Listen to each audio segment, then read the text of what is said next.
Well, I guess let's go ahead and get started here. So, I guess let me introduce myself. I haven't had a chance to do that. My name's CCNeverender. I work on Speed Docs, which is like a speedrunning documentary kind of channel deal. Mm-hmm. And CJ and I have been working on this for a while now. And yeah, it's nice to meet you. Yep, nice to meet you guys. I saw you at the relay race at GDQ 2017, or was it 2018? 2017, I believe. I think it was 2017, yeah. That sounds right. It's always confusing because it's like right at the beginning of the year. Yeah. So yeah, exactly. My gosh, was that this year? No. Yeah. Okay. All right. So, I guess go ahead and introduce yourself for the interview. All right. Well, my name is Otto Bisno, better known as SilentWolf in the Donkey Kong Country community. I've been speedrunning the game intermittently since 2011, I believe. Okay. And yeah, there was a period in the middle of all that where I wasn't too involved in the scene, but the last couple of years I've definitely been a lot more into it. Okay. Is there any particular reason why you came back, or you just felt like running again, or? Well, I initially took a break just to focus on Melee. Right. Eventually, back then when I used to run the game, there wasn't as much of a community. It didn't have that community feel. There were no leaderboards, nothing like that really. There was just me and one other runner running the game, so there wasn't too much of a reason for me to stay really involved for a long time. But then once I saw that like there was a community, we had a wiki, we had leaderboards and stuff, it made me want to get a lot more involved. Once I started watching all the newer player streams and stuff, seeing that there was a scene for it, it made me want to get back into it. Nice. That's good. Yeah, from what I can tell, there's really just you and SilentWolf, or not, sorry, you and TJP, sorry. You are SilentWolf. Yeah. You and TJP were pretty much the only people back in like 2011 and 12. Yeah, and TJP dates back pretty far before that. I think he was the first like real runner of the game. He might be. I know he did one in 2007. For the sake of clarity, I'm just going to treat the Japanese version of the game as sort of its own thing, because there were Japanese players running the game. Sometimes were comparable to the American times, but there were version differences that were different enough to justify making the games different categories. So it was kind of tricky to cross compare them. Yeah, I was actually going to bring that up. So Map Warp was eventually, or at some point, banned, I think in 2012, at your behest in order to better compare yourself with the Japanese community. I don't think that's true. We initially weren't using Map Warp in the run for all stages, and I was actually an advocate of adding it into all stages at the time, just for the sake of skipping Orangutan Gang. No, I don't think that was the reason that we wanted to try and compare to them. There were already like plenty of differences between the games that just adding one more like that would only make it more complicated, in my opinion. The biggest difference being the fanfare skip in the US version. Saves like 50 seconds to a minute, I believe, being able to skip the fanfare after each stage. And you can't do that in the Japanese version. That, in addition to enemy placements in a handful of different stages, just pretty much warranted it being treated as its own thing. Map Warp was just... I think there was an old category where you would beat 1-1, warp to World 3 immediately after, and then finish the game from there. And that was kind of its own category, so I think people just kind of didn't really see the need to implement Map Warp into all stages, but then there came a point where we considered, hey, maybe we could implement it just to skip this one stage so we could feature this cool trick in the run. Right. Okay. In hindsight, most people don't see it as a cool trick anymore. It's actually like pretty tedious, but at the time that was the thought behind it, as far as I remember. I gotcha. Okay. Although, I don't mean to be antagonistic, but I am reading the forum post. The main reason I would like to keep the any % no warp glitch run without the Orangutan Gang glitch is because that is the way the Japanese have been doing it on their rankings as well as myself. Oh. This is important to me because I would like to stay true to that format because the Japanese are top competitors and I would like to beat their times fairly while at the same time being able to compete with TJP. That is a direct quote from you on the forum post. So. Okay, well, I can't argue with that. I guess I still was really like trying to compare myself to them as best as I could. But in hindsight, they probably should be treated as separate categories as they are today. Yeah, I've been told that like there's too many differences to really compare them. So yeah, it just ends up being like, why are we even trying? I think even like a few months later, like I see you again in the forums, like, yeah, you know what? Yeah, probably not the best idea, but we're doing it anyway. So. Yeah, so if you guys want, I can talk about a little bit of the history that goes before like the world record progression on the leaderboards currently, because there is some stuff that dates before that. That's sure a little different. Absolutely, a little tricky to include. So as far as I know, the first documented record was by TJP, and this was in spring of 2007. And the thing with running the game back then is that we didn't use RTA, we used in-game time. Mm-hmm. So his time was actually an in-game time of 32 minutes. So none of the times on the record history on the leaderboards document the in-game timing era. And it was also a segmented speed run back then, meaning we didn't do the whole run just from start to finish. They would, or TJP, I suppose, he was the one doing it at this time. He would save at each save point in the game and then do each segment from there individually. Sort of like a spliced run, but not really because you're not trying to pass it off as a full run. Right. And yeah, it was way different back then, and I think it was because standards for speedrunning were so much lower. Like, nobody really expected somebody to get a meaningful time beating the whole game all at once, so it was seen as sort of necessary to do that, I suppose.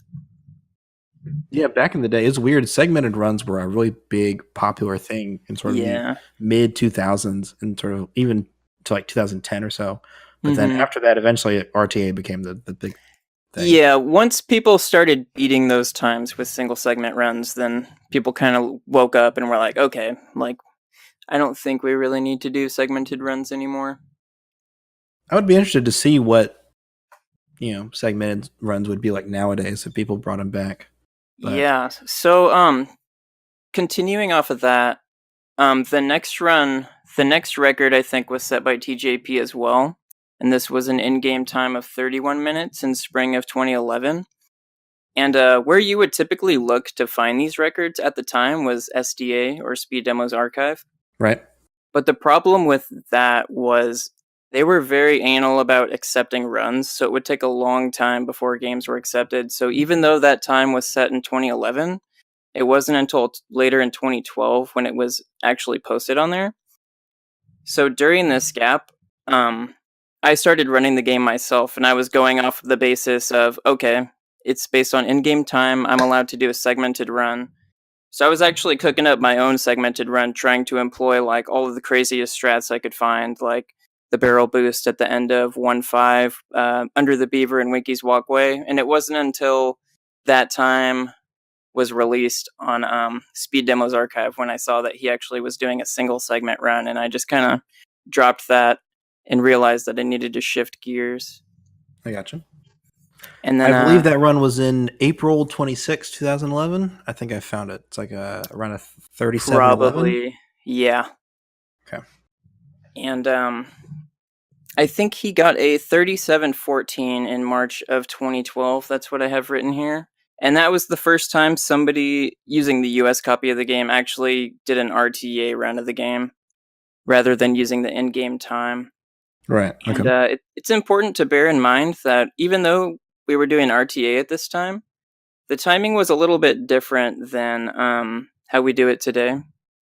Like today, when we're doing a speed run, we start the time on game start and end it once the banana hits the ground once you beat K Rool. But back then, we were using the Japanese timing, where the time would start upon resetting the console and end after the blackout of beating K. Rool. So there was an extra, like half a minute or so added onto those times.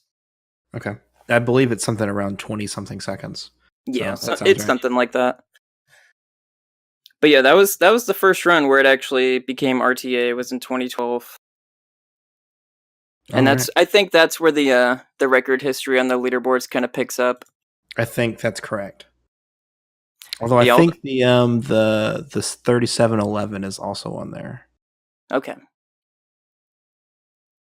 Because there's 2 TJP runs and then your run. Yeah, that sounds right. Okay. Haven't taken a look at that in a while. But I just knew there were a handful of weird in-game time, possibly segmented runs dating back before that, and it was probably like too convoluted and not really worth it to put on there. But I think it's important to document the early history of the game as well. I agree with that. I did end up finding those runs at some point. I think I just used the Google like time frame search and like searched anything before 2011, and I come up with a few things. Yeah, I believe they're still on TJP's YouTube. I think that's how I found them. Two of them are. Hang on, let me double check. Some of them are on archive.org because they're like in 7 segments. Yeah. Okay. So do you? I guess at some point you probably gave up on the Japanese. Not gave up on them, but you stopped comparing to them. Do you keep up with them at all within their community, or you just kind of once you stopped kind of trying to compare, you kind of ignored them? They've kind of just integrated themselves within our community. Everyone who takes the game seriously, Japanese, American, no matter where they're from, they run pretty much the same version of the game at this point. Okay.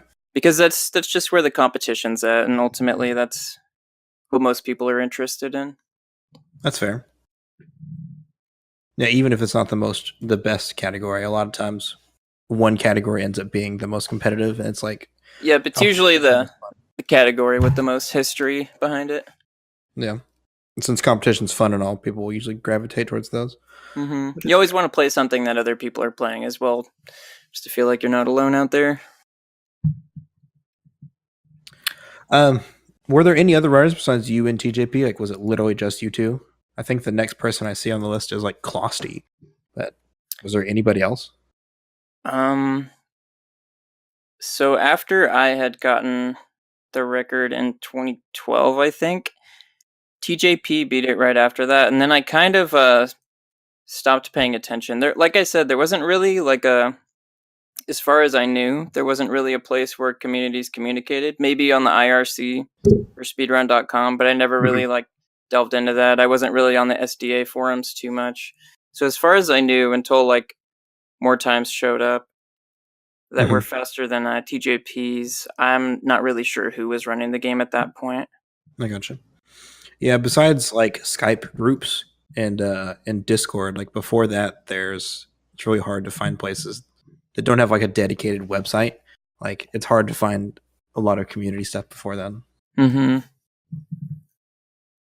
So I guess around 2013 is when Twitch kind of got popular. So I see a lot of people on Twitch. So like Closty shows up on Twitch, and then PG shows up for that era too. Yeah, that sounds about right. So you stepped away in sort of late 2012 or mid 2012 after your world record run? Yeah, sometime around then. Okay. And I still loosely kept up with the game for the next few years, but I kind of put it on the back burner just to focus on Super Smash Bros. Gotcha. Let's see here. Were you around for the whenever they brought Map Warp back? Or were you paying attention, or were you a part of that conversation at all? I don't remember there being a conversation. I vaguely remember TJP just doing it in one of his runs, and then it kind of just became the standard from that, but I could be wrong about that. Apparently, I've been told in 2014, like in an IRC chat somewhere, they're like, should we just do our Map Warp again? And they're like, yeah. So okay, I would probably listen to that. So okay, well, I just wasn't sure if you were around, like because you said you had it on the back burner. So yeah, I do remember one of TJP's times. It was either the 3714 or the one before that, where he did use the Map Warp in O-Gang, but it might have been like unofficial at that point. Maybe runners decided not to do it for a period of time. I can't remember the specifics on that, but I do think he did actually do that in one of his runs. His 3714, he does use the map warp. Okay, yeah. Then you do your run, and then he does not use his run after that. Okay. Did I? I'm not even sure if I did it in my run. You do not use it in your run. Okay. Okay, let's see here. So besides map warp, what are some of the big differences between you and Jay? As I mentioned before, the fanfare skipping, I think it's about 52 seconds, plus or minus a couple seconds difference. And random enemy placements in a few, well, not random, there's just a few stages that have slightly different enemy placements, so this affects the movement in some ways. Okay.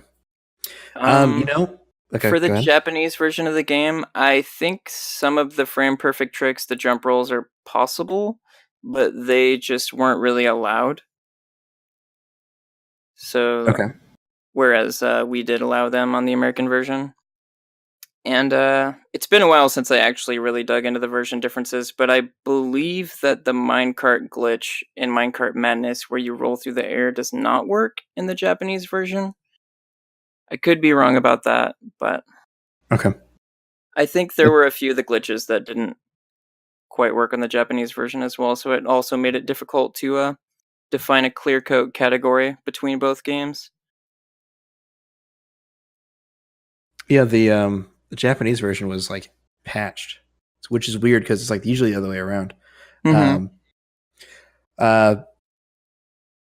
Because what I'm trying to say, like usually because games are made in Japan and then moved over to the United States. Yeah. But it's kind of funny how that worked out backwards. So no one has really mentioned fanfare skip in the interviews. So while we're thinking about it, can I have you just explain to me what fanfare skip is? Yeah, so at the end of each level, there's a little jingle that it plays. It's like, and the Kongs do a little dance. And then you wait for that to end before proceeding down the path to the next stage. In versions 1.0 and 1.1, I believe, of the American version, you can just mash any of the face buttons, and after a second or two, that whole animation will be canceled. And it really adds up throughout the course of the run. But you cannot do that on the Japanese version of the game, or on version 1.2 of the American version of the game. All right, perfect. Okay, well, I think that about wraps it up for us. We didn't have a huge list of questions, but I appreciate your time, man. Yeah, no problem. I guess from a personal standpoint, do your hands let you play Smash Ultimate at all? Yeah, my hands are actually doing really well these days. I have been choosing to play other games, though. I've only dabbled in Ultimate. Okay. Been playing more Melee for fun. Getting back into speedrunning some other SNES games. That's good. I'm glad to hear your hands are doing good though. Yeah, thank you. I think 2017 you announced your retirement, and I was really sad. Yeah, and I'll still probably be retired. I just don't really have it in me to play competitively anymore, but I still have interest in playing. I gotcha.